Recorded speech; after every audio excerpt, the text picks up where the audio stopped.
হরিদাস নির্যানের পর আরো কিছুদিন গত হয়ে গেল। এবার অনেক ভক্তগণ এসেছেন রথযাত্রা উপলক্ষে। পূর্ব বৎসরে যেভাবে রথযাত্রা হইত সেই রকম রথযাত্রা এই বৎসর করেছেন, কিন্তু মহাপ্রভুর বিরহ দশা আরো বেড়ে গেছে। অতঃপর মহাপ্রভু বিষণ্ণ অন্তর কৃষ্ণের বিয়োগ দশা স্ফুরে নিরন্তর। হা কৃষ্ণ হা প্রাণনাথ হা ব্রজেন্দ্র নন্দন, কাহা যাও কাহা পাও মুরলী বদন। এইভাবে আবার সেই শুরু হয়েছে। রাত্রি দিন এই দশা, স্বস্তি নাহি মনে, কষ্টে রাত্রি গোয়ায় স্বরূপ রামানন্দ সনে। এইভাবে তিনি চলছেন। রথযাত্রা উপলক্ষে যে সমস্ত ভক্তগণ এসেছেন তারা সপরিবার এসেছেন। এই বছর শিবাস পণ্ডিত তার 4 ভাইকে নিয়ে এসেছে এবং তিনার স্ত্রী মালিনী দেবীকেও নিয়ে এসেছেন। আচার্য রত্ন তৎপত্নী শিবানন্দ সেন তার পত্নীকে নিয়ে এসেছে, তার 3 পুত্রকে নিয়ে এসেছেন এবং তিনার ভাগিনাকেও নিয়ে এসেছেন। এইভাবে 300 লোক সচিমায়ের আজ্ঞাতে তারা এসেছিলেন নীলাচলে। সকলেই এসে উপস্থিত হয়েছেন। মহাপ্রভুকে সাষ্টাঙ্গে প্রণাম করলেন, দণ্ডবত করলেন। মহাপ্রভু নদিয়াবাসী সকলকে একে একে ডেকে ডেকে তাদের পরিচয় ভালো মন্দ আদি সব জিজ্ঞাসা করলেন। শিবানন্দ সেনের 3 পুত্র সস্পৃশ্য হয়ে সেই মহাপ্রভুর চরণে প্রণাম করল। মহাপ্রভু শিবানন্দ সেনকে জিজ্ঞাসা করলেন, তোমার কনিষ্ঠ পুত্রের নাম তুমি কি রেখেছ? শিবানন্দ বললেন, পরমানন্দ দাস। মহাপ্রভু বললেন, গত বৎসর যখন তুমি এসেছিলে তখন আমি তোমাকে বলেছিলাম এইবার যে পুত্র হইবে তার নাম রাখবে তুমি পুরী দাস। তা তুমি পুরী দাস না রেখে পরমানন্দ দাস রাখলে কেন? তুমি আমার কথা শুনলে না, সুতরাং তাকে আমি পুরীদাস নামে ডাকব। অতঃপর মহাপ্রভু স্বয়ং ওই বালকের মুখে পায়ের বৃদ্ধাঙ্গুল দিলেন। চরণের বৃদ্ধাঙ্গুল দেওয়ার সঙ্গে সঙ্গে ওই ছোট বালক মহাপ্রভুর চরণটা একেবারে চকলেটের মতো চুষতে শুরু করে দিয়েছে। অতঃপর প্রভু সর্বভক্তগণ লইয়া ভোজনে গেলেন এবং আচমন অন্তে বললেন, আমার অবশিষ্ট প্রসাদটা শিবানন্দ তুমি তোমার ছোট পুত্রকে খেতে দিও, আমি যাকে পুরীদাস নাম রেখেছি। ইনি পরবর্তী সময়ে বিরাট বড় এক পণ্ডিত হয়েছিলেন, কবি হয়েছিলেন, যার নাম কবি কর্ণফুল। মহাপ্রভুর চরণের বৃদ্ধাঙ্গুল চুষেছিলেন তো। অতঃপর নদিয়াবাসী পরমেশ্বর নামে এক ভক্ত এসে মহাপ্রভুর চরণে প্রণাম করলেন। তাকে দেখে মহাপ্রভু সেই বাল্যকালের কথা মনে পড়ে গেল। পরমেশ্বর, দুগ্ধ ও চিনির দ্বারা তুমি মোদক মিষ্টি তৈরি করতে আর বিক্রি করতে। প্রভু বারবার তার গৃহে যেতেন সেই মোদক খাওয়ার জন্য। পরমেশ্বর প্রণাম করে মহাপ্রভুকে জিজ্ঞাসা করছেন ভালো মন্দ। মহাপ্রভু এবার জিজ্ঞাসা করছেন, কি ব্যাপার, মুকুন্দের মা ভালো আছে তো? কারণ মহাপ্রভু কোন মহিলাদের নাম উচ্চারণ করতেন না, ডাকতেন না নাম ধরে। তাই জিজ্ঞেস করেন, মুকুন্দের মা ভালো আছে তো? মাতৃতুল্য বয়োজ্যেষ্ঠ হইলেন। ইহার কারণে হয়তো মহাপ্রভু বা জগৎগুরু সন্ন্যাসী লীলায় এই কারণে লোকশিক্ষার জন্য তিনি হয়তো কোনো মহিলাদের নাম ডাকতেন না। যাই হোক, পূর্ববৎ গুন্ডিচা মার্জন, পূর্ববৎ রথযাত্রা, পূর্ববৎ হেরা পঞ্চমী, পূর্ববৎ শ্রীকৃষ্ণ জন্মাষ্টমী ইত্যাদি উৎসব করে 4 মাস গেল। 4 মাস পরে আবার বিদায়ের পালা শুরু হয়। চাতুর্মাস্য শবযাত্রা কইল দর্শন, মালিনী প্রকৃতি কইলেন নিমন্ত্রণ। এবার শ্রীবাসের পণ্ডিতের স্ত্রী মালিনী দেবী মহাপ্রভুকে নিমন্ত্রণ দিলেন, একদিন প্রসাদ পাওয়াবেন। নানা রকম ব্যঞ্জন তিনি রান্না করেছেন, তিনি প্রসাদ গ্রহণ করলেন। মহাপ্রভু দিনের বেলা নানা ক্রিয়া করেন ভক্তগণ লইয়া, আর রাত্রিকালে বিচ্ছেদ ভোগে করেন রোদন, সেই ভগবানের বিচ্ছেদে কান্না করেন। এই মতো নানা মতে চাতুর্মাস্য গেল। গৌর দেশ হইতে যত ভক্ত আসলেন তাদেরকে আজ্ঞা দিলেন, প্রতি বৎসর আইস সবে আমারে দেখিতে, আমার যাহাতে দুঃখ দূর হয় এর জন্য তোমরা এত কষ্ট করে আসো। তবে আর তোমাদেরকে আসতে হবে না এত কষ্ট করে, তোমরা সবাই সুখে থাকো, আনন্দে থাকো, এত কষ্ট করে আসতে হবে না। সবাই মনে মনে চিন্তা করছে, তাহলে কি মহাপ্রভু অপ্রকট লীলা চলে যাবেন? হরিদাস চলে গেছে বলে মহাপ্রভু আরে না না, তোমাদের এই কষ্ট দেখে আমি সহ্য করতে পারি না, তো তাই বললাম। এদিকে মহাপ্রভু নিত্যানন্দ প্রভুর হাত ধরলেন, হাত ধরে তাকেও আজ্ঞা দিলেন, তুমিও গৌর মণ্ডলে যাও, আর আসিও না। গৌর মণ্ডলে থেকেই তুমি হরি নাম প্রেম প্রচার করো, ইহাতেই জীবের মঙ্গল হইবে। তুমি গৌর মণ্ডলে গিয়ে বিবাহ করো। নিত্যানন্দ প্রভু বলছেন, আপনার কি মাথা ব্যথা খারাপ হয়েছে নাকি? আজ এতটা বৎসর হয়ে গেছে, 55 বছর 60 বছরের কাছাকাছি হয়ে গেছে বয়স, বলেন,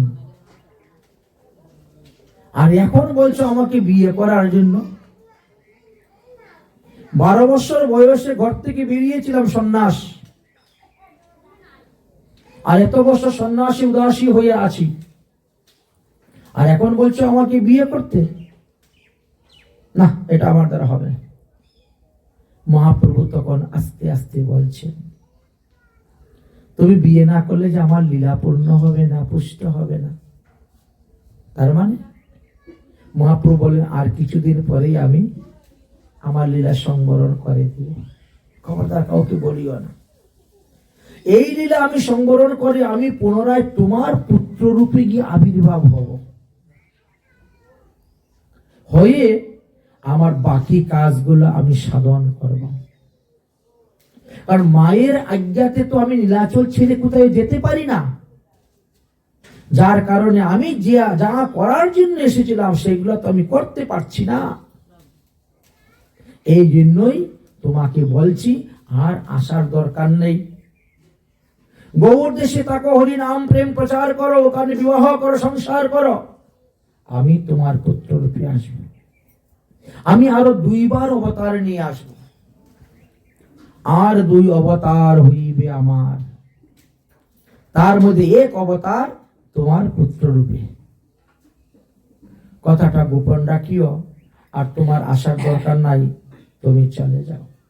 সবাইকে উপদেশ দিচ্ছেন, এক একজনকে এক এক ভাবে, নীরবে বসিয়া, নীরবে বসিয়া, নির্জন স্থানে বসিয়া। একজনের উপদেশ আরেকজন শুনতে পাচ্ছে না, কাকে কি বলে বলে পাঠাচ্ছে। মহাপ্রভু বলছেন, তোমাদের সেবা, তোমাদের যত্ন, তোমাদের আদরে আমি যে ঋণী হয়ে গেছি, এই ঋণ আমি কোনোদিন শোধ করতে পারবো না। তোমাদের প্রেম ঋণ আমি শোধ করতে পারবো না। মোর লাগিয়া স্ত্রী পুত্র গৃহাদি ছাড়িয়া, নানা দুর্গম পথ লঙ্ঘিয়া তোমরা আমার কাছে আসো প্রতি বৎসর। কতটা ভালোবাসেন দেখেন তো। প্রত্যেকটা বৎসর 600 কিলোমিটার পায়ে হেঁটে যায় মহাপ্রভুকে দেখার জন্য, মহাপ্রভু সঙ্গ করার জন্য। আবার 600 কিলোমিটার পায়ে হেঁটে আসে, যেতে 1 মাসের রাস্তা, আসতে 1 মাসের রাস্তা, আর থাকে তারা ওখানে আরো 3 মাস 4 মাস মহাপ্রভুর কাছে। বৎসরের মধ্যে 6 মাস ছেলে মেয়ে স্ত্রী পুত্র কি করছে কি না কোনো খবরই নেই, কোনো খবরাখবর নেই, এমন অবস্থা। তাই বলছেন, মোর লাগিয়া স্ত্রী পুত্র গৃহাদি ছাড়িয়া, নানান দুর্গম পথ লঙ্ঘিয়া আইসো তোমরা ধাইয়া, তোমাদের এই প্রেম ঋণ আমি কোনোদিন শোধ করতে পারবো না। আমি সন্ন্যাসী মানুষ, নাহি কোনো ধন, কি দিয়া করিব আমি তোমাদের প্রেম ঋণ শোধন। তাই মহাপ্রভু বলছেন আর আসার দরকার নেই, দেহ মাত্র ধন আমার, আমার এই শরীরটাই শুধু আমার ধন, বলতে আর কিচ্ছুই নেই, দেহ মাত্র ধন, তাই এই দেহটাই আমি তোমাদেরকে অর্পণ করে দিলাম। এই বলে মহাপ্রভু তাদেরকে করেন আলিঙ্গন। যার কাছে নাই কোনো ধন সে করবে আলিঙ্গন। ইহা বিকাই যাহা বেচি যাহা তোমার মন। প্রভুর বচনে সবাই বুঝতে পারলেন যে প্রভু মনে হয় আর বেশি দিন লীলা থাকবেন না। অজরে নয়ন ঝরে করেন ক্রন্দন ভক্তগণ, কিন্তু মুখ ফুটে তো কেউ বলতে পারছে না। আর মহাপ্রভুও বলছেন না। নিত্যানন্দকে কহিলা তুমি না আসিও আর বার, তথাই আমার সঙ্গ দেখা হইবে তোমার। চলে সব ভক্তগণ রুদন করিয়া, মহাপ্রভু রহিলেন বিষণ্ণ বদন করিয়া। সমস্ত গৌরীয় ভক্তদেরকে বিদায় দিলেন। জগদানন্দকে বললেন, জগদানন্দ তুমি একবার নীলাচল হইতে নবদ্বীপে যাও। অনেক ভক্তগণ অনেক কিছু দ্রব্য আমাকে উপহার দিয়েছে, এগুলো আমি কি করব? এগুলা আমাদের সচি মায়ের কাছে দিয়ে দিই। কিন্তু জগদানন্দ যখন এই সমস্ত দ্রব্য নিয়ে গেলেন, যাওয়ার পরে শুনলেন সচি মা আর নেই, বিষ্ণুপ্রিয়া দেবী একমাত্র আছে। আসার সময় তিনি কি করলেন? কিছু সুগন্ধি তেল, এক কলস তেল মাথায় করে নিয়ে আসছিলেন। শিবানন্দের গৃহ হইতে চন্দন আদির দ্বারা এক ঘড়া, ঘড়া মানে কলসি, ঘাগরি সুগন্ধি তেল মহাপ্রভুর জন্য মাথায় করে নিয়ে এসেছেন, যে ওইটা মাথায় দিলে মাথাটা ঠান্ডা থাকবে একটু মহাপ্রভুর, এই জন্য নিয়ে এসেছেন।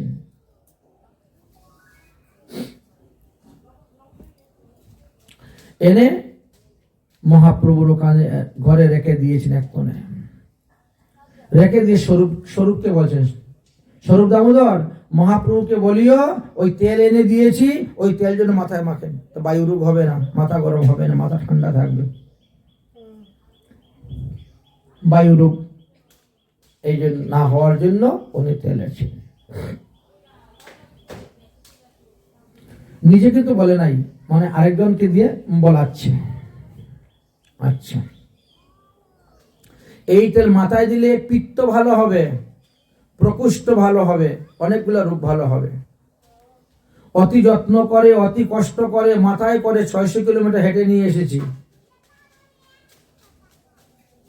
যখন মহাপ্রভু শুনলেন, প্রভু কহেন সন্ন্যাসী তেলে নাহি অধিকার, তাহাতে সুগন্ধি তেল আরো পরমধিকার। আমি তো সন্ন্যাসী মানুষ, আমি যদি এই সুগন্ধি তেল মাথার মধ্যে দিয়ে কোথায় হাঁটতে যাই গায়ে দিয়ে, লোকে বলবে বাবা এ আবার কেমন সন্ন্যাসী রে, গায়ের থেকে এত স্যান্ড বার হচ্ছে, সুগন্ধি বেরোচ্ছে। আর আজকালকে তো স্যান্ড মেরেই যায়, বেরোতে হয় উল্টা।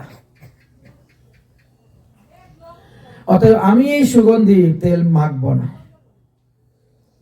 প্রাত হইতে ব্রত শ্রাদ্ধের দ্বাদশ গ্রহণের তথা মধ্যলেপন সমং তৈলম স্নাতম তিলং বিবর্জয়ে। দেখো, স্নান করার পরে তো তেল মর্দন করা এমনি নিষেধ। একাদশী আদি ব্রতের দিবসে তৈল ধারণ করা নিষেধ। তেল গায়ে দিয়ে কখনো ঠাকুর সেবা পূজা করা যায় না। তেল মর্দন আর গায়ে মদ মাখা দুটোই সমান, অপবিত্র। অতএব মাসের মধ্যে তো আমার সারা মাসই তো ঠাকুর সেবা পূজা একাদশী আদি, তোমার তেল মাখবো কখন আমি? এই তেল মাখা আমার দ্বারা হবে না, অন্য কাউকে দিয়ে দাও। আর তার মধ্যে আমি হলাম সন্ন্যাসী। তৈল মর্দনে আমার কোনো প্রয়োজন নাই, আমার জন্য তো তৈল বর্জনীয়। আমি সন্ন্যাসী মানুষ, অতএব এই তেল নিব না। জগদানন্দ বলছে আমি 600 কিলোমিটার দূর থেকে মাথাতে বয়ে করে এনেছি, আর দিবেন না? এটা হয় না নাকি? কথা দিতে হবে। মহাপ্রভু বলছেন জোর করিও না। তুমি কি চাও আমার ধর্ম নষ্ট হোক? তোমরা তো আমার ধর্মের সহায়ক, ধর্ম সাহায্য করবে। তুমি মাথায় করে বুয়ে কষ্ট করে নিয়েছো, ঠিক আছে ভালো ভাই, তুমি এটা জগন্নাথকে নিয়ে দাও, জগন্নাথের আরতি হবে না কদিন, জগন্নাথ মন্দিরে দিয়ে দাও। জগন্নাথকে দেহ তৈল দীপ যেন জলে, তোমার পরিশ্রম সব হইবে সফলে। তুমি যে এত কষ্ট করে বুয়ে এনেছ, তার ফল তুমি পেয়ে যাবে। সাক্ষাৎ জগন্নাথ আছেন, ওখানে দিয়ে দাও। প্রতিদিন আরতি হবে 5 বার, বহুদিন যাবে এই আরতি। মহাপ্রভু এক কথায় তিনি এই তেল মাখবেন না। তা শুনে জগদানন্দ খুব রাগ করেছে। 10 দিন পর্যন্ত মহাপ্রভুর সঙ্গে কথাই বলল না। আমি তেল এনেছি আর তুমি মাখবে না, এত তোমার সঙ্গে কথাই বলবো না। তা শুনিয়ে দুঃখে জগদানন্দ মৌনে রহিল। 10 দিন পরে আবার গোবিন্দ মহাপ্রভুকে নিবেদন করিলেন, প্রভু জগদানন্দ তো খুব রাগ করেছে, তার তেলটা একটু অঙ্গীকার করুন, তবে তার রাগটা ভাঙবে। এই কথা শুনে মহাপ্রভু অত্যন্ত ক্রুদ্ধ হইয়া বলছেন, তাহলে কাজ করো না, তেল মর্দনের জন্য একটা লোক ডেকে নিয়ে আসো। এটা কিন্তু রাগের কথা, রাগের মাথায় বলছেন। তেল মর্দন করার জন্য একজন লোক ডেকে নিয়ে আসো, তো সে আমাকে সমস্ত শরীরে তেল মর্দন করে দিবে। আমি কি ওইসব সুখের জন্য সন্ন্যাস নিয়েছি?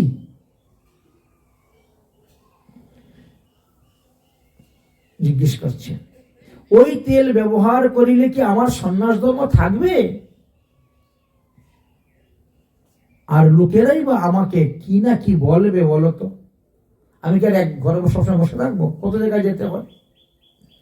পথে যাইতে তৈলের গন্ধ যারা পাইবে, তারা কি বলবে? বলে দাড়ি সন্ন্যাসী করি আমারে কহিবে। এই তেলের গন্ধ যদি পায় কেউ আমার গায়ের থেকে, অতএব ভাই এই তেল আমার ব্যবহার করা যাবে না। দাড়ি সন্ন্যাসী কাদেরকে বলা হয়? যারা স্ত্রী সম্ভোগী, মিথ্যাবাদী, আচারভ্রষ্ট, তান্ত্রিক সন্ন্যাসী, তাদেরকে দাড়ি সন্ন্যাসী বলে। সন্ন্যাসীদের তৈল, মৎস্য, নারী এই 3 ব্যবহার করা নিষিদ্ধ। এই কথা শুনে গোবিন্দ চুপ হয়ে গেলেন, মৌন হয়ে গেলেন, আর বলার মতো কিছুই নেই। পরের দিন প্রাতকালে জগদানন্দ এসে বলছে, গোবিন্দ কি ব্যাপার, মহাপ্রভু কি তেল মেখেছেন? গোবিন্দ বলছেন, আরে ভাই তেল তো মাখে নাই, আর আমাকে আর কত কথা শোনাই দিলেন, তার তো অন্ত নাই। গোবিন্দ সবার মহাপ্রভু সব কথা খুলে বললেন জগদানন্দকে। প্রভু কহে, পণ্ডিত তৈল আনিলা গৌর হইতে, আমি তো সন্ন্যাসী তেল না পারি লাগাইতে। সে শুধু শুধু কষ্ট করে এনেছে, আমাকে জিজ্ঞেস করে তো আনবে। জগন্নাথের দেহে লইয়া দীপ যেন জলে, তোমার সকল শ্রম হইবে সকলে। এই কথা শুনিয়া জগদানন্দ আরো রেগে গেছেন। অভিমান করে রাগে ঘরের ভিতরে ঢুকে সেই তেলের কলস এনে উঠানে আছাড় মেরে ভেঙে দিয়েছেন। ক্রুদে কি না করে, ক্রুদে বানা করে কিবা, ক্রুদ সদা ত্যাগিবা, এমন রাগ হয়েছে ওনার। এনে আছাড় মেরে ভেঙে দিয়েছেন কলসটি। প্রভুর সম্মুখে, একবারে মহাপ্রভুর সম্মুখে সব তেলময় হয়ে গেছে, একেবারে তেল আর তেল। রাগ করে চলে গেছে, ঘরের দরজা বন্ধ করে দিয়ে বসে গেছে। আমি তেল আনলাম আর মহাপ্রভু তেল মাখলেন না, তাহলে আজকে থেকে আর খাবো না, খাওয়া দাওয়া বন্ধ, অন্নশন ব্রত করে মারা যাব, এমন রাগ করে বসেছে। 1 দিন চলে গেছে, 2 দিন চলে গেছে, ঘরের দরজা তো আর খুলে না। মহাপ্রভু পড়লেন বড় বিপদের মধ্যে। এখন তার মান কেমন করে ভাঙেন। তৃতীয় দিবসে মহাপ্রভু গিয়ে তার দরজার মধ্যে ডাকতেছেন। কি বলেই ডাকবেন? এখন তো দুজনের মধ্যে চলছে মৌনা। মহাপ্রভু গিয়ে, উঠো, রান্না করো, আমি কিন্তু আজকে তোমার এখানে প্রসাদ পাবো।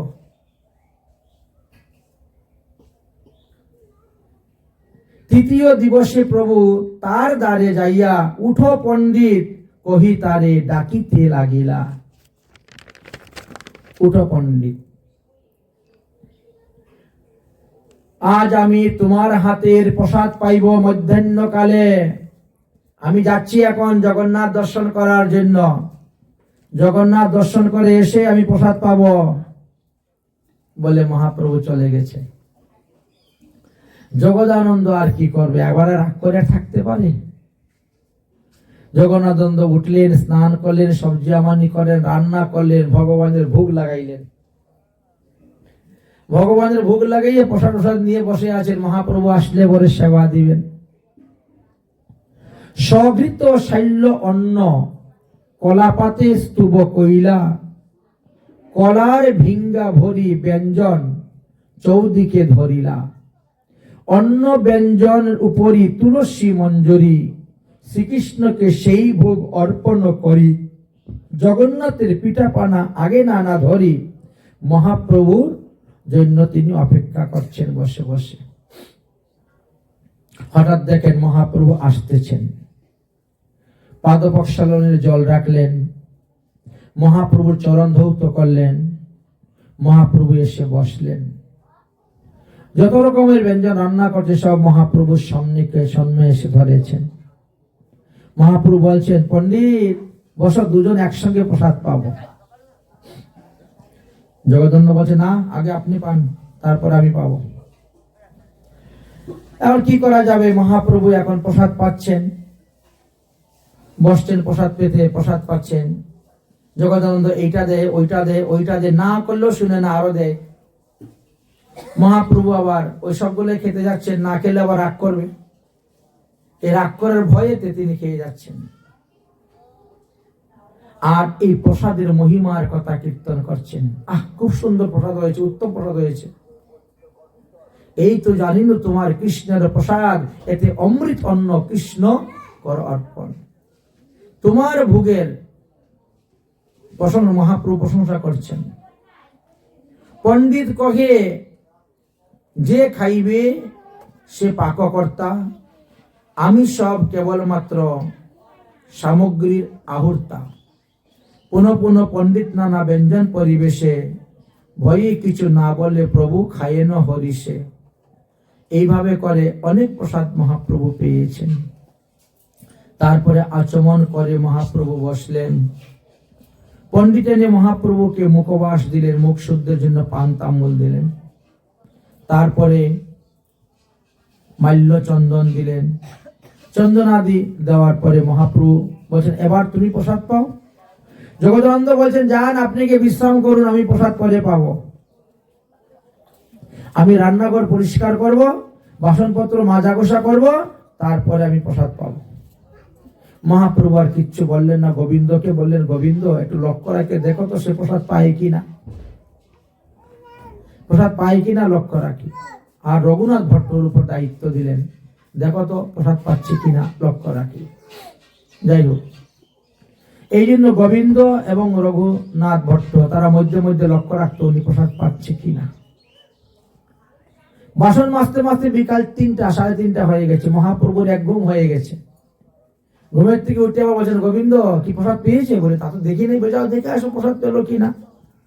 এইভাবে মহাপ্রভুর চিন্তা। যাই হোক, তারপরে দেখা গেল যে না, তিনি প্রসাদ গ্রহণ করেছেন। এই কথা শুনে তারপরে মহাপ্রভু প্রাণে শান্তি পেলেন। এই দুজনের মধ্যে, মহাপ্রভু আর জগদানন্দের মধ্যে এইরকমই প্রায় সময় চলত। কেন চলত? বললেন, এই জগদানন্দ দাপর যুগে ছিলেন সত্যভামা, দ্বারকা লীলার ভগবানের শ্রীকৃষ্ণের প্রিয়সী পাটরানী, 8 পাটরানীর মধ্যে একজন। তাই এই যুগে এসে তিনি জগদানন্দ হয়েছেন। তো এই যে তা শুনে মহাপ্রভু হাসিলেন।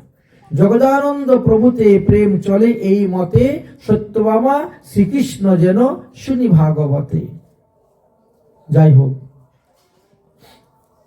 এবার রঘুনাথ ভট্টের কথা আমরা কিছু এখানে বলব।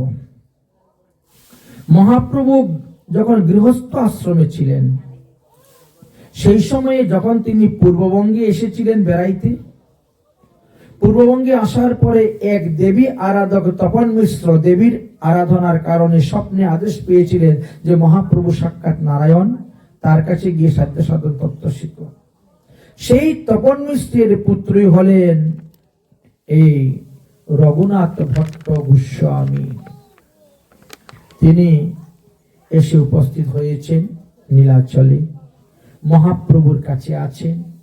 মহাপ্রভু তিনাকে বৈরাগ্য ধর্ম শিক্ষা দিচ্ছেন। প্রভু যখন নীলাচলে যাইবেন তখন ভট্ট রঘুনাথ মহাপ্রভুর চরণের পরে স্তুতি ভক্তি করেছিলেন সেই প্রয়াগের। এই কারণে এবার তিনি এসে এখানে উপস্থিত হয়েছেন। তিনি অবস্থান করছেন, মহাপ্রভুর সেবা করতেছেন। মহাপ্রভু ভট্ট রঘুনাথকে শিক্ষা দিচ্ছেন, ভাগবত শিক্ষা, বৈষ্ণব ধর্ম শিক্ষা আদি সব দিয়েছেন। ভট্ট রঘুনাথকে উপলক্ষ করিয়া মহাপ্রভু সংসারবাসী জীবকে শিক্ষা দিয়েছেন, একথাও বলা যায়। তাই তিনি বলতেন, ভাগবত পর গিয়ে সদা বৈষ্ণবের স্থানে, বৈষ্ণবের স্থানে ভাগবত পড়ার কথা। ভাগবত পর সদা লহ কৃষ্ণ নাম, অচিরায় করিবে কৃপা কৃষ্ণ ভগবান। তাই প্রতিদিন ভাগবতের একটা শ্লোক পড়াও মঙ্গল। ভাগবত পর সদা লহ কৃষ্ণ নাম। এদিকে মহাপ্রভু দিনের পর দিন কৃষ্ণ বিরহ দশা বৃদ্ধি পেতে লাগলো। ক্রমে ক্রমে তার খাওয়া দাওয়ার কোনো ঠিক নেই, ঘুমের কোনো ঠিক নেই। এই কারণে শরীর আর মন ক্ষীণ হইতে লাগিল। এখন প্রভু নিয়ম করলেন কি, আমি কলা পাতার উপরে শয়ন করব, আর কিছুর উপর শয়ন করব না। দেখিয়া সব ভক্তগণ মহা দুঃখ পায়, সহিতে নারী জগদানন্দ সৃজিলা উপায়। কি করা যায়? জগদানন্দ তখন প্রভুর জন্য গেরুয়া বসন যেগুলি ছিল ওইগুলোর মধ্যে শিমুল তুলার ভরলেন, আর তার উপরে কলা পাতার দিয়ে ছাউনি দিলেন, দিয়ে মহাপ্রভু শয়নের ব্যবস্থা করে দিলেন। প্রথমে মাটিতে কিছু কলা পাতা বিছানো হলো, তার উপরে মহাপ্রভুর বরিবাস আদি বিছানো হলো, তার উপরে আবার কলা পাতা বিছানো হলো, বিছিয়ে তারপরে মহাপ্রভুকে শয়নের দিয়েছে। মহাপ্রভু বলছেন যে এই বহির্বাসের মধ্যে আবার শিমুল তুলা কেন? জগদানন্দ চাই আমায় বিষয় ভঞ্জাইতে, সন্ন্যাসী মানুষ আমি। এটা তো ঠিক নয়। সন্ন্যাসীদেরকে পালঙ্কে, চোখের উপর, খাটের উপর শয়ন করতে নাই, মাটিতেই শয়ন করতে হয়। সে আমাকে খাটের উপর তুলার তুষকের বালিশে শয়ন করাতে চায়, কিন্তু আমি তো সন্ন্যাসী, এটা আমার ধর্ম নয়। সন্ন্যাসী ধর্ম হলো মাটিতে শয়ন। ইহাতে জগদানন্দ চাই আমাকে বিষয় ভঞ্জাইতে। এবার জগদানন্দ বিচার করলেন, আমার কথা যখন প্রভু একবারই শুনেন না, আমার কথা যখন প্রভু একবারও মানেন না, তাহলে আমি আর এখান থেকে কি করব? তার থেকে বরং আমি বৃন্দাবনই চলে যাই, সব থেকে ভালো। এটাই বুদ্ধি তিনি স্থির করলেন, আমি বৃন্দাবনে চলে যাব। একদিন মহাপ্রভুকে বলছে স্বরূপে, আমি একটু বৃন্দাবন ঘুরে আসি। আমি তো কখনো বৃন্দাবন যাই নাই, বৃন্দাবন দেখি নাই, বৃন্দাবন ঘুরে আসব। মহাপ্রভু তো বুঝতে পারছেন ভিতরে দুঃখ, বাহ্যে প্রকাশ না কইলা, মথুরা যাইতে প্রভুর স্থানে আজ্ঞা মাগিলা। প্রভু কহে মথুরা যাইবা আমায় ক্রোধ করি, আমার দোষ লইয়া হইবা ভিখারি। তুমি আমার উপর রাগ করে বৃন্দাবন যাচ্ছ, আমি বুঝতে পারছি। জগদানন্দ কহে প্রভু তোমার চরণ ধরি, ধরিয়া তোমার চরণ, পূর্ব হতে ইচ্ছা মোর যাইতে বৃন্দাবন। প্রভু আজ্ঞা নাহি দেন, আমি যাব কেমন করে? এতদিন ধরে আপনি আজ্ঞা দিচ্ছেন না বলে আমি যেতেও পারছি না, এবার কিন্তু আমাকে না করবে না, আজ্ঞা দেন, অবশ্যই আমি যাইব বৃন্দাবন। কিন্তু প্রভু তাকে অত্যন্ত ভালোবাসেন, তো এই জন্য বৃন্দাবন যাইতে তাকে আজ্ঞা দেন না। ঠিক আছে, এখন না পরে দিবনে, এখন গরমের সময় যাওয়ার দরকার নেই, এখন শীতের সময় যাওয়ার দরকার নেই, এভাবে করে সময় কাটাচ্ছেন। আর সেও বারবার প্রভুকে অনুরোধ করেন। অবশেষে স্বরূপ গোসাই, গোবিন্দ দাস এদেরকে দিয়ে কার্যসিদ্ধি করার জন্য তিনি মহাপ্রভুকে অনুরোধ করাইলেন। স্বরূপ তখন মহাপ্রভুর নিকটে বিনীত করে বললেন, জগদানন্দ পূর্বে থেকেই বৃন্দাবন যাওয়ার জন্য আমাদের সঙ্গে আলাপ করেছিল অনেকবারই, কিন্তু আপনার আজ্ঞা নাই বলে সে যেতে পারল না। আপনার আজ্ঞা সে নবদ্বীপে কয়েকবারই গিয়েছে, সচিমাকে দর্শন করেছে, নবদ্বীপ দর্শন করেছে, কিন্তু সে এখনো শ্রীকৃষ্ণের লীলাভূমি বৃন্দাবনে যেতে পারে নাই। অতএব আপনি তাকে আজ্ঞা দেন, একটু বৃন্দাবনটা দর্শন করে। তখন মহাপ্রভু বললেন, ঠিক আছে ঠিক আছে, যাও, জগদানন্দকে একবার আমার নিকটে পাঠাও। তৎক্ষণাৎ স্বরূপ গিয়ে বললেন, জগদানন্দ পণ্ডিত, মহাপ্রভু আপনাকে ডাকতেছেন, আসুন। মহাপ্রভুর কাছে যখন এসে উপস্থিত হয়েছেন, মহাপ্রভু বলেন, জগদানন্দ, এখান থেকে তুমি কাশী পর্যন্ত ভালোভাবে যেতে পারবে, অসুবিধা নাই, কিন্তু তার আগে একটা কথা তুমি ভালো করে মনে করে শুনে রাখো। ঝাড়খণ্ডের রাস্তায় যাওয়ার সময় অনেক দস্যুগণের উৎপাত থাকতে পারে, খুব সাবধানে থাকবা। বিভিন্ন সময় চুরি ডাকাতিও আদি হয়ে থাকে। আর যদি রাস্তায় কোনো সঙ্গী পাও, যাও বৃন্দাবন, তো ভালোই, কিন্তু আমার কটা উপদেশ তুমি মনে রাখবে। মথুরায় যাইবে, সেখানে সমস্ত মন্দিরাদি দর্শন করবে, কিন্তু গিরিরাজ গোবর্ধনের উপরে কখনো উঠবে না। বৃন্দাবন যাইবে, বহুকাল না রহিবে, গোপাল হেরিবে, গোবর্ধন না চরিবে, ব্রজবাসীর ভাব বুঝিতে না পারিবে, দূর হইতে দণ্ডবৎ প্রণাম করিবে। মহাপ্রভু তাকে এই আদেশ দিলেন। আর কি বললেন? মথুরায় গেলা সনাতন সঙ্গে রহিলা, মথুরা স্বামী সবে চরণ বান্ধিবা। তুমি গিয়ে প্রথমে সনাতন গোস্বামীর কাছে উঠবে, তাকে নিয়ে 84 কোশ ব্রজমণ্ডল পরিক্রমা করবে, দূরে রহি ভক্তি করিবে, সঙ্গে নাহিবা, তার সবার আচরণ শ্রেষ্ঠ লইতে নারিবা। আর ব্রজবাসীদেরকে দূর হইতে দণ্ডবৎ প্রণাম করবে। ব্রজবাসীর আচার আচরণে দেখে কোনো দোষ দেখতে যাবে না, কিছু বলতে যাবে না। সনাতনের সঙ্গে করিও বনদর্শন, সনাতনের সঙ্গ না ছাড়িও কদাচন। শীঘ্রই আসিও, তাহা না রহিও চিরকাল, গোবর্ধন না চরিও দেখিতে গোপাল। আমিও আসিতেছি, কহিও সনাতন রে, আমার তরে এক স্থান যেন করে বৃন্দাবনে। আমিও আর বেশি দিন থাকবো না, নীলাচলে বৃন্দাবনে যাব, আমার জন্য যেন একটা ঘর বানিয়ে রাখে বৃন্দাবনে থাকার জন্য। এইরূপ বলিয়া মহাপ্রভু আলিঙ্গন করিয়া জগদানন্দকে বিদায় দিলেন। জগদানন্দ রওনা হলেন কাশী নীলাচল হইতে। ক্রমে ক্রমে কাশীতে এসে উপস্থিত হলেন। তপন মিশ্র এবং চন্দ্রশেখরের সঙ্গে সাক্ষাৎ হইল।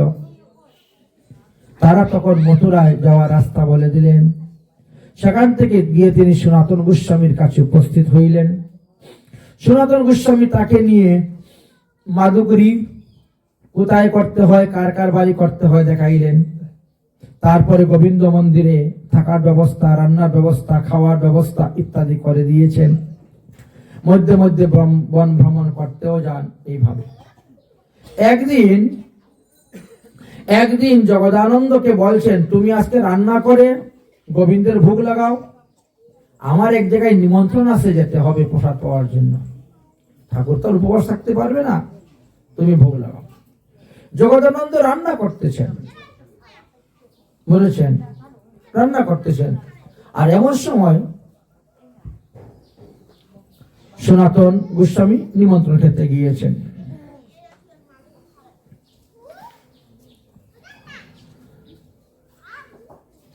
তো নিমন্ত্রণ খেতে সনাতন গোস্বামী যখন গিয়েছেন, সেখানে মুকুন্দ সরস্বতী নামে এক সন্ন্যাসীর সঙ্গে সাক্ষাৎ হয়েছে। ওই সন্ন্যাসী কি করেছে, তিনার উত্তরীটা সনাতন গোস্বামীর মাথার মধ্যে বেঁধে দিয়েছে। তিনার উত্তরীটা সনাতন গোস্বামীর মাথার মধ্যে বেঁধে দিয়েছে। সনাতন গোস্বামী ওই উত্তরী মাথায় করে নিয়ে তিনি গৃহে এসেছেন। এসে দেখেন জগদানন্দ এখনো রান্না করতেছে। কি ব্যাপার, তোমার এখনো রান্না শেষ হয় নাই, কখন ভোগ লাগাইবে?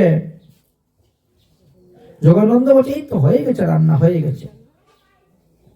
কথা বলতে বলতে হঠাৎ সনাতন গোস্বামীর মাথার দিকে তাকাই দেখছি ওই গেরুয়া বস্ত্র মাথায় বাঁধা, গেরুয়া বস্ত্র মাথায় বাঁধা। তখন জগদানন্দ মনে করছে এটা মনে হয় মহাপ্রভুর প্রসাদী বস্ত্র, এই জন্য তার মাথায় বাঁধা। কিন্তু সে তো বহু আগে গিয়েছিল নীলাচলে, এতদিন ধরে একটা কাপড় থাকতে পারে নাকি? এটাও নষ্ট হয়ে যাওয়ার কথা। মনে একটু সন্দেহ হলো, তাই বলল, তোমার মাথায় যে কাপড় বাঁধা গেরুয়া রঙের, এটা কি মহাপ্রভুর প্রসাদী বস্ত্র? সনাতন গোস্বামী বলছে, না না, মহাপ্রভুর প্রসাদী বস্ত্র নয়। ওই ভান্ডারা খেয়ে আসার সময় দেখি ওই মুকুন্দ সরস্বতী নামে এক ব্যক্তির সঙ্গে দেখা, উনি ওনার কাপড়টা আমার মাথায় বেঁধে দিয়েছেন। সঙ্গে সঙ্গে খুন্তি নিয়ে দৌড়। রান্না করতে করতে যে খুন্তি নিয়ে গেছেন সনাতন গোস্বামীকে মারার জন্য। সনাতন গোস্বামী দৌড়, ব্যাপারটা কি বুঝতে পারছেন না। শুনিয়া পণ্ডিতের মনে ক্রোধ উপজিল, ভাতের হাড়ি লইয়া গিয়া মারতে লাগিল। ভাতের হাড়ি তুলে মারি কেন? মহাপ্রভুর প্রতি অতি অনুরাগ ছিল তো, তাই। মহাপ্রভুর প্রসাদী বস্ত্র তুমি ধারণ করো, তাতে আমার দুঃখ নেই, গেরুয়া হলেও, কিন্তু অন্য কারো বস্ত্র তুমি মাথায় বাঁধতে পারো না, কারণ আমাদের গেরুয়া বস্ত্র পরিধান নিষেধ। শ্বেত বস্ত্র বলেছেন, তুমি মহাপ্রভুর পার্ষদ হইয়া প্রধান, তোমার সম প্রভুর প্রিয় নাহি দেখি আন। অন্য সন্ন্যাসীর বস্ত্র তুমি ধরো শিরে, কোন ঐচ্ছে হয় ইহা সহিবারে পারে?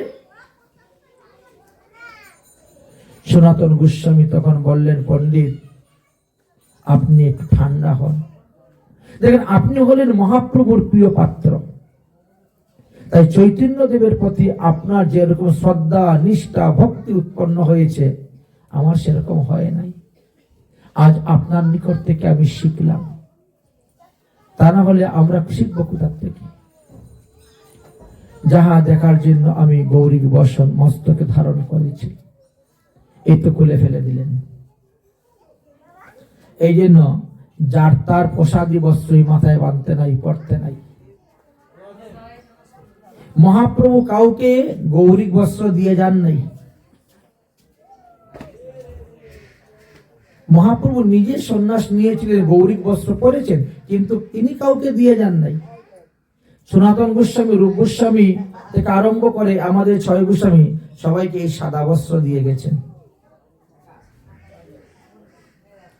এখন বর্তমানে যারা মহাপ্রভু দল বলে, মহাপ্রভুর মতপথ বলে, আবার গেরুয়া বস্ত্র পরে বেড়ায়, এরাই জানে এরা কোথা থেকে পেয়েছে গেরুয়া বস্ত্র। অনেক পার্থক্য মহাপ্রভুর মতে আর এদের মতপথের মধ্যে। তারা একজন আরেকজনকে প্রভু বলে সম্বোধন করে, আর আমাদের একজন আরেকজনকে দাস বলে সম্বোধন করা হয়। বলেছেন পার্থক্য অনেক। এই নিত্যানন্দ ব্রত আজকে ত্রয়োদশী, অর্ধ দিবস তাদের ব্রত। গত অদ্বৈত সপ্তমী গিয়েছে, অর্ধেক দিবস তাদের ব্রত। রাধাষ্টমী অর্ধেক দিবস তাদের ব্রত। এই রকম অবস্থা, কি আর বলবো। এইখানেই প্রমাণিত হচ্ছে, দেখাচ্ছেন রক্ত বস্ত্র বৈষ্ণবের পরিতে না যুজায়, শুদ্ধ শুক্ল শুভ্র নিত্য বস্ত্র পরিধান। চৈতন্য চরিতামৃত অন্তলীলা 13 পরিচ্ছেদের 51 নম্বর পয়ারের মধ্যে দেওয়া আছে। আর হরিভক্তি বিলাসের প্রথম বিলাসের 14 অধ্যায়ের প্রথম খণ্ডের 4 বিলাসের 152 নম্বর শ্লোকে দেওয়া আছে, বৈষ্ণব সর্বদা সাদা বস্ত্র পরিধান করবে, বৈষ্ণব কখনো লাল বস্ত্র পরিধান করিবে না। রক্ত বস্ত্র বৈষ্ণব পরিতে না যুজায়,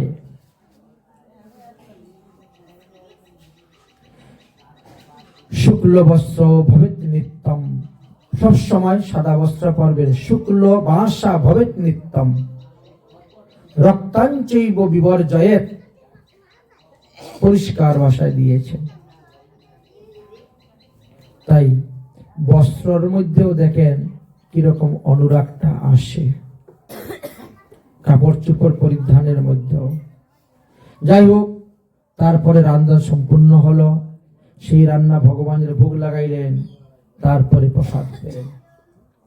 রাসস্থলী বালু আরো গোবর্ধন দর্শন, পল্কপক্ষ পিলু ফল আরো গুঞ্জামালা।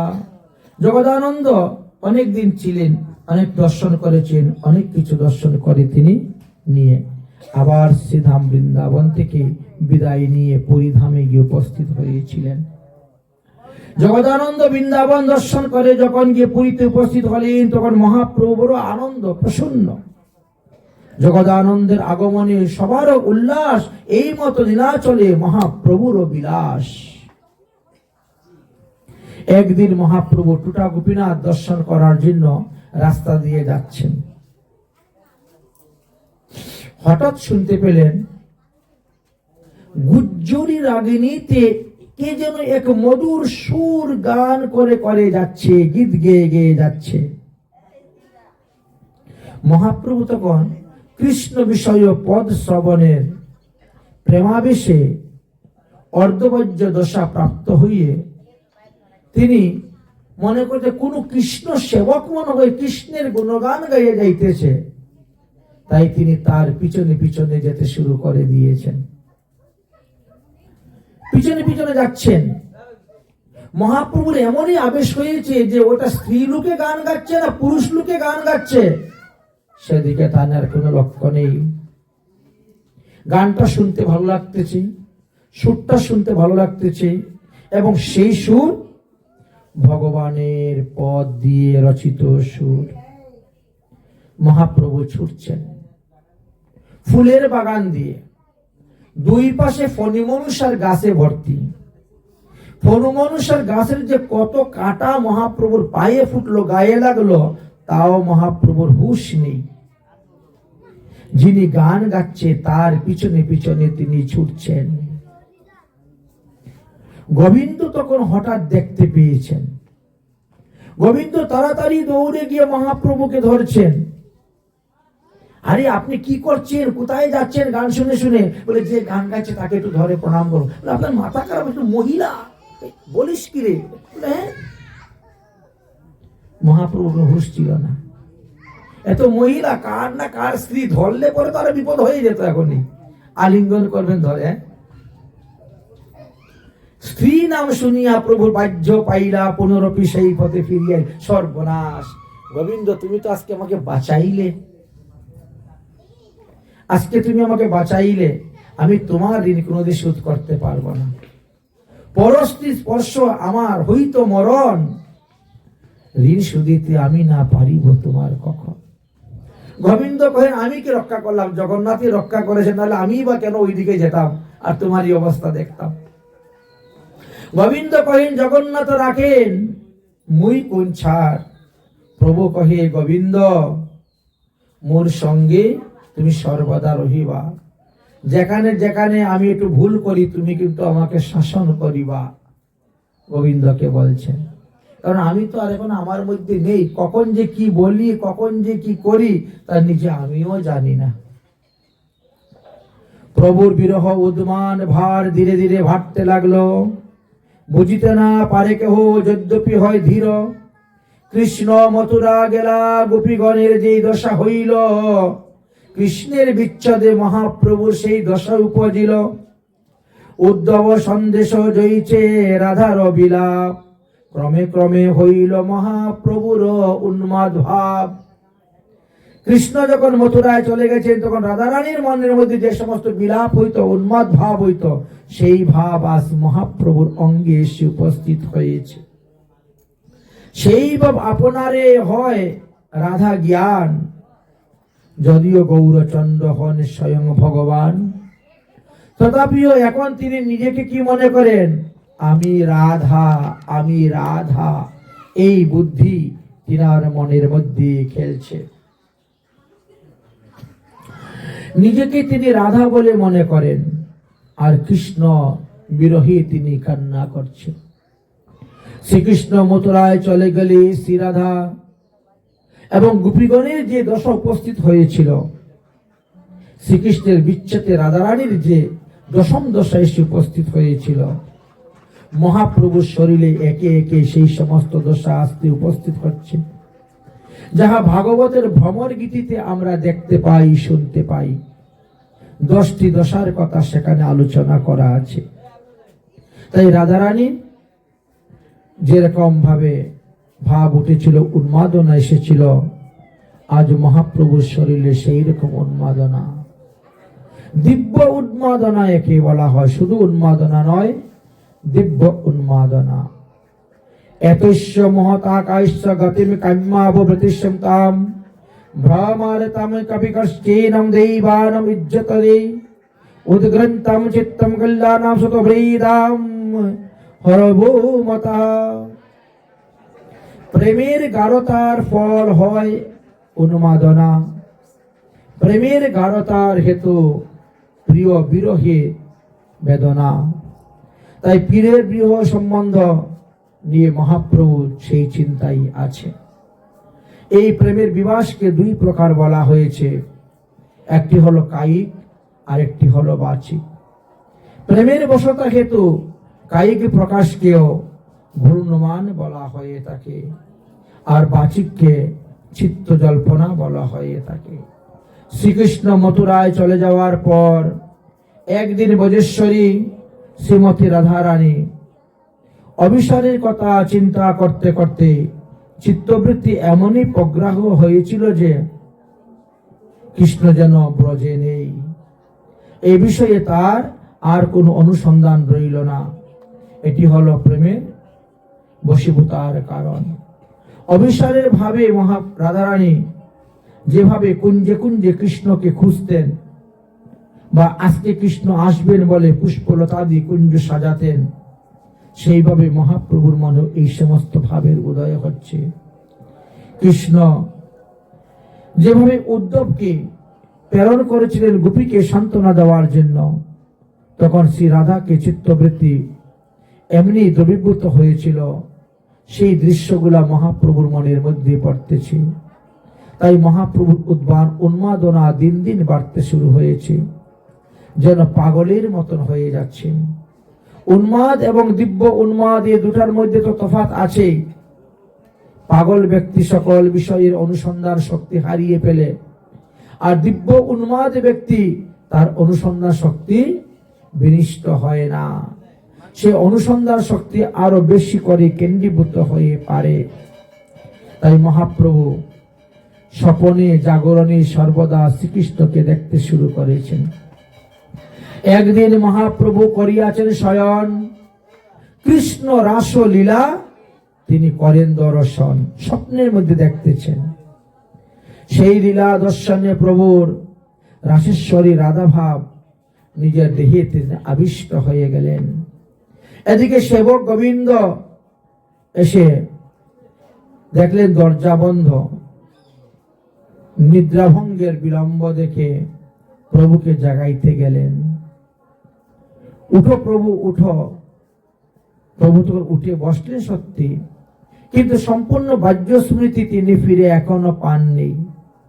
স্বপ্নদৃষ্ট রাসলীলার ভাবই তিনি আবিষ্ট হয়ে আছেন। নৃত্য করিতে করিতে জগন্নাথের সেই দর্শনেতে তিনি গিয়েছিলেন। গরুর স্তম্ভের পিছনে দাঁড়িয়ে কমল নয়নে জগন্নাথকে দর্শন করিতে লাগলেন। প্রভুর সম্মুখে বহু লোকের ভিড়। এই মহাভিড়ের মধ্যে তখন এক উড়িষ্যা রমণী, বৃদ্ধা রমণী, তিনি কি করছেন, জগন্নাথ দর্শন করতে পাচ্ছেন না বলে এই কোলাহল লোকের ভিড়ের মধ্যে তিনি মহাপ্রভুর কাঁধে উঠে গেলেন জগন্নাথ দর্শন করার জন্য। কিন্তু মহাপ্রভুর এতে কোনো বাহ্য দশাই নাই। কে যে তিনার কাঁধে উঠেছে দর্শন করতে তিনি নিজেও বুঝতে পারছেন না। এদিকে হঠাৎ করে দেখতে পেলেন মহাপ্রভুর পরিকরগণ। সেই মহিলাকে তাড়াতাড়ি ধরে মহাপ্রভুর স্কন্ধ থেকে তারা নামালেন। গোবিন্দ ওই স্ত্রী লোককে বললেন, আপনার এত বড় সাহস, আপনি মহাপ্রভুর কাঁধে উঠে গেছে? তিনি বলেন, আমিও বুঝতে পারি নাই। মহাপ্রভু যখন একটু বাহ্য স্মৃতি পেলেন তখন মহাপ্রভু বলছেন, আরে তার আরতিটা দেখো তো, ভগবান দর্শন করার জন্য তার যে আগ্রহ, তার যে ব্যাকুলতা, এইটা তো দেখো। ভগবানকে পেতে গেলে আকুলতা আর ব্যাকুলতা এই দুইটি থাকা চাই। যদি মনের মধ্যে আকুলতা না থাকে, ব্যাকুলতা না থাকে, তাহলে কেউ কখনো ভগবান পায় না, সিদ্ধি লাভ করতে পারে না। এই গোপীর মধ্যে, এই রমণীর মধ্যে কতটা আকুলতা, কতটা ব্যাকুলতা দেখতে পেয়েছ।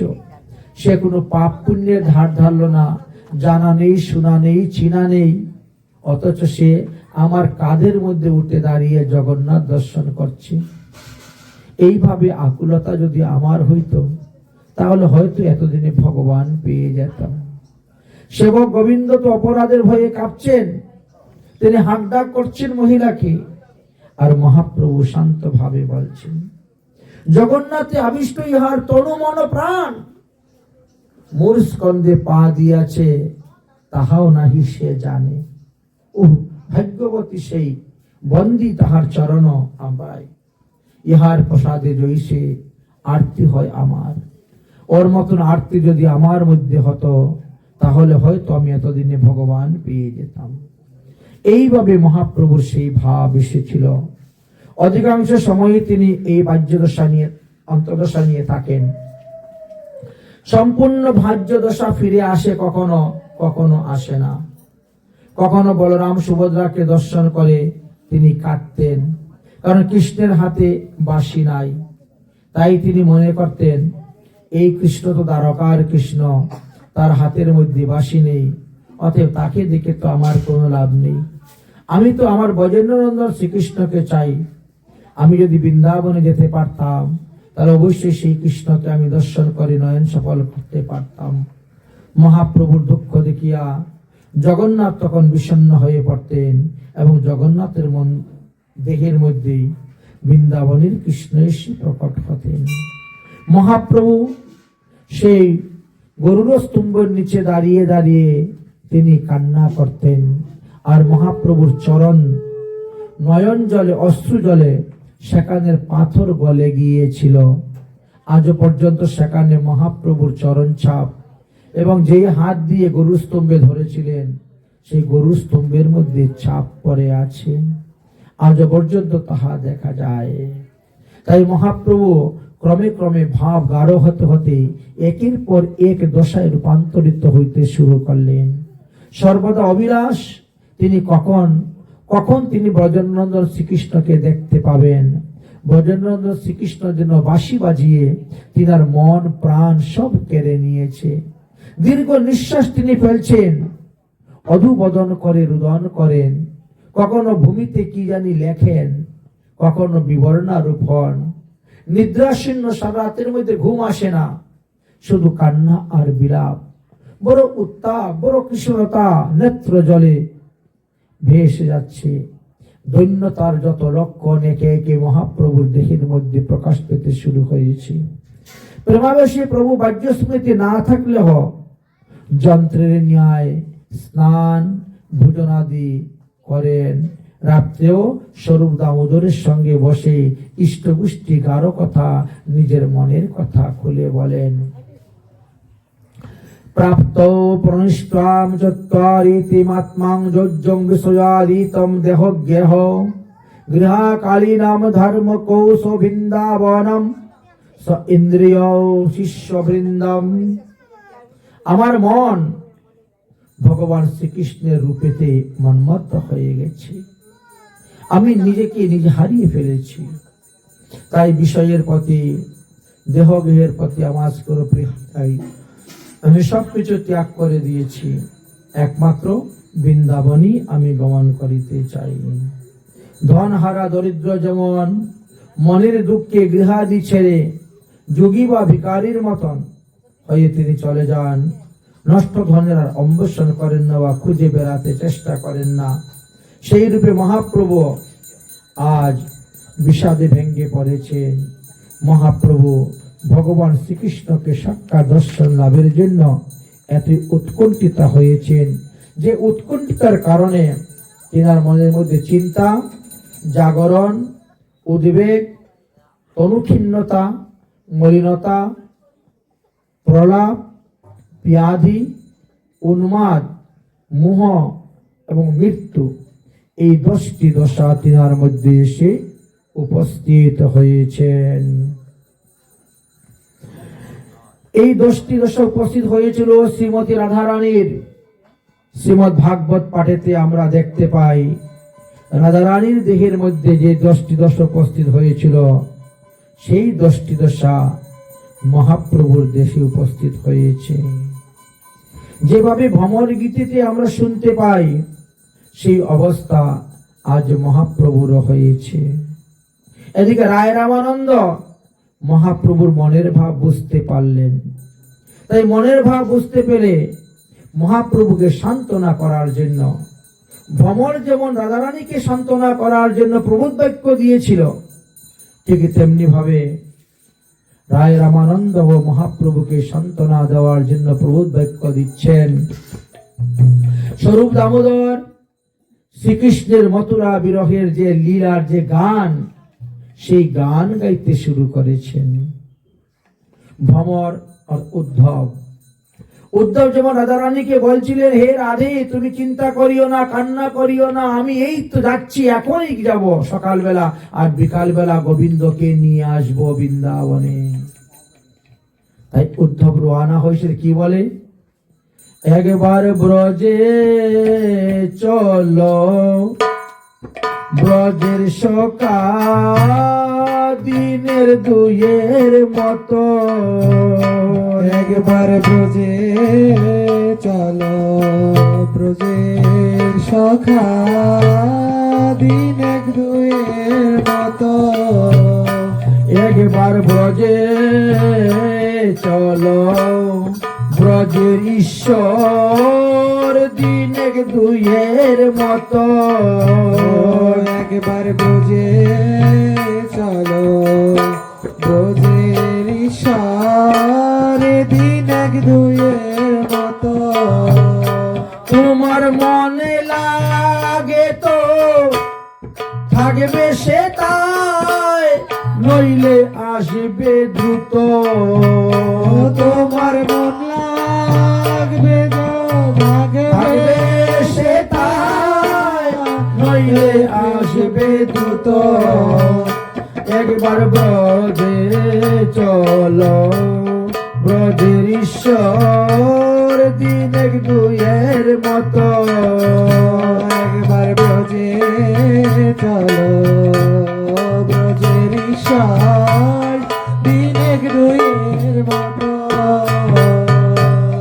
যদি বলো শ্যাম চলতে চরণ দুলায় দুসর হবে। যদি বলো শ্যাম চলতে ধুলাত ধুলা ধূসরিবে। তবে ব্রজ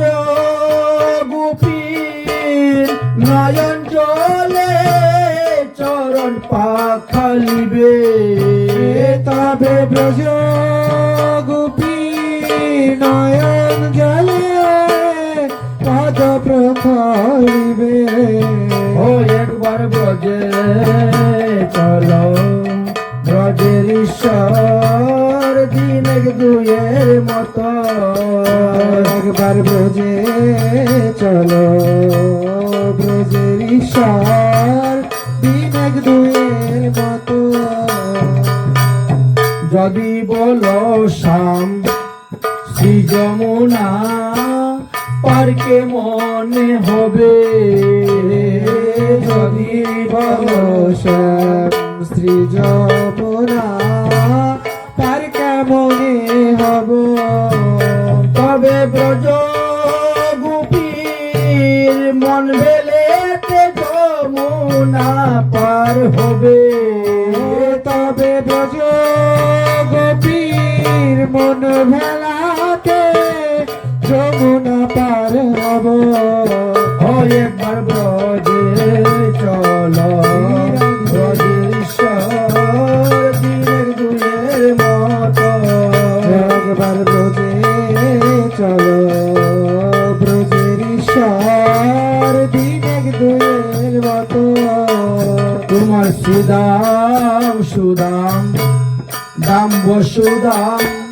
ডাকছে অবিরত তোমার সুদাম সুদাম দাম সুদাম ডাকছে অবন্ত তোমার প্রাণের বন্ধু সুবল সখা কাটছে অবিরত তোমার প্রাণের বন্ধু সুবল সখা ডাকছে অবিরত একবার ব্রজে চলো ব্রজের ঈশ্বর দিন দুইয়ের মতো একবার ব্রজে চলো ব্রজের ঈশ্বর দিন এক দুয়ের মতো তোমার নন্দ পিতা জ্বালাচ্ছে চিতা প্রান্তে জীবার তরে তোমার নন্দ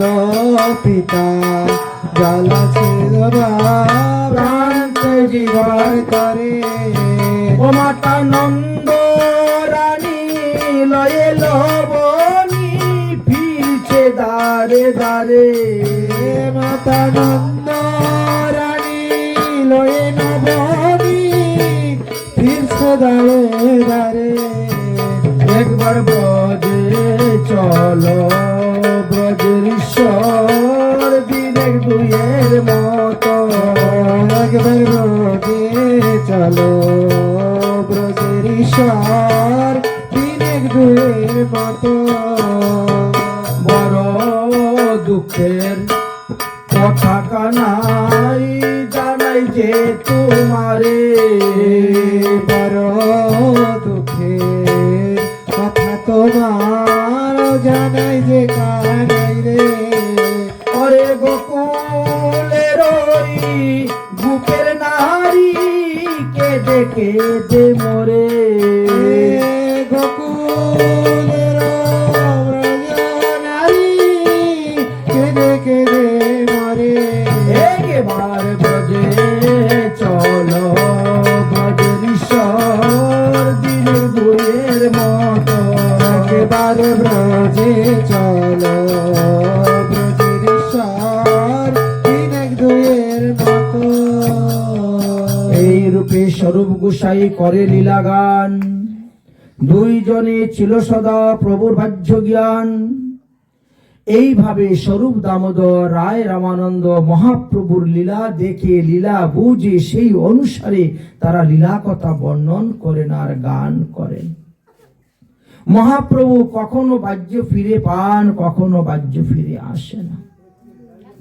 দেখতে দেখতে এইভাবে অর্ধরাত্রি কেটে গেল তারপর দুইজনে ধরে মহাপ্রভুকে গম্ভীরার ভিতরে প্রকোষ্ঠে নিয়ে গিয়ে শয়ন করাইলেন তারপর রায় রামানন্দ নিজের ঘরে চলে গেলেন আর স্বরূপ দামোদর তার ঘরে ঘুমালেন, গোবিন্দ ঘোষ তার ঘরে দরজা বন্ধ করে ঘুমালেন।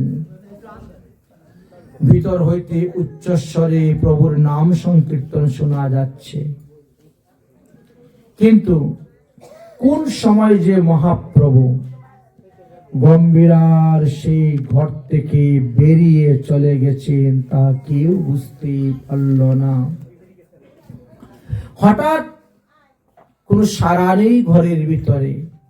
কি ব্যাপার? তাড়াতাড়ি দরজা খুলে স্বরূপ গিয়ে দেখেন মহাপ্রভু ঘরের ভিতরে নেই। কি হলো? কোথায় গেলেন? এ কি আশ্চর্য কথা!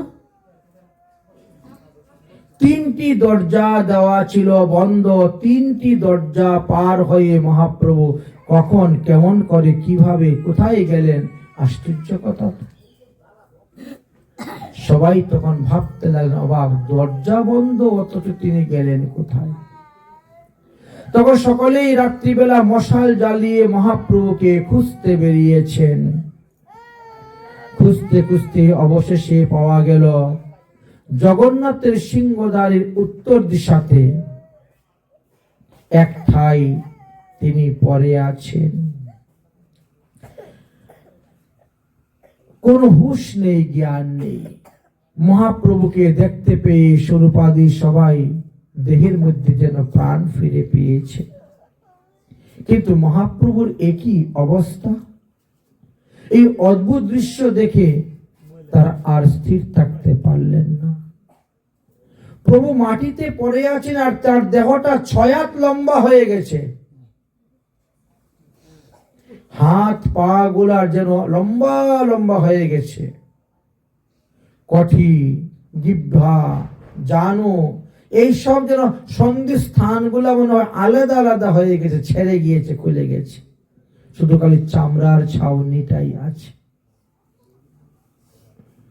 দুই অস্থির মধ্যে যে গিট, সেটাও যেন ফাঁকা হয়ে গিয়েছে। কেবল চামড়া আছে। দুই অস্থির যোগ করছে। মুখ দিয়ে লালা বেয়ে পড়তেছে। চক্ষু দুটি উল্টে আছে। দেহের মধ্যে কোনো চৈতন্য নাই, প্রাণ নাই। তখন কি করবে? সবাই কান্না করতে শুরু করছে। নাসিকায় তুলাদি দেখেন, এখানেও শ্বাস নেই, যেন মৃত্যু, মূর্ছিত, যাকে মূর্ছা বলা হয়। এই দারুণ দৃশ্য দর্শন করে ভক্তগণের দেহের মধ্যে আর যেন প্রাণ নেই। সবাই কান্না করতে শুরু করেছে। এই অবস্থায় স্বরূপ গোসাই ভক্তদেরকে নিয়ে উচ্চস্বরে কৃষ্ণ নাম সংকীর্তন করতে আরম্ভ করলেন। বহুক্ষণ সংকীর্তন করতে করতে করতে করতে মহাপ্রভুর দেহের মধ্যে যেন প্রাণ ফিরে আসলো। হাত পা গুলা যেন আবার ঠিকভাবে উপস্থিত হলো। তারপরে মহাপ্রভু হরিবোল হরিবোল বলে গর্জন করতে করতে উঠলেন। অবশেষে সিংহদ্বারে তিনি নৃত্য করতে শুরু করলেন। ভিতরে গেলেন, জগন্নাথকে দর্শন করলেন। মহাপ্রভু বলছেন, কি আমি এখানে কখন আসলাম জগন্নাথের মন্দিরে? আমি তো গম্ভীরার ঘটে শুয়েছিলাম। সেখান থেকে কে আমাকে এখানে আনলো? 3টা দরজা বন্ধ ছিল তার উপর মধ্যে দিয়ে। কেউ বুঝতে পারলেন না। স্বরূপ দামোদর রায় রামানন্দ বলে, আমাদের তো মনে এটাই প্রশ্ন ছিল, এটা আপনাকে জিজ্ঞেস করার ছিল, কেমন করে মহাপ্রভু সেখান থেকে এখানে আসলেন? কিছুই বুঝতে পারলেন না। এইভাবে মহাপ্রভুর এক এক সময় এক এক লীলা করে যাচ্ছেন।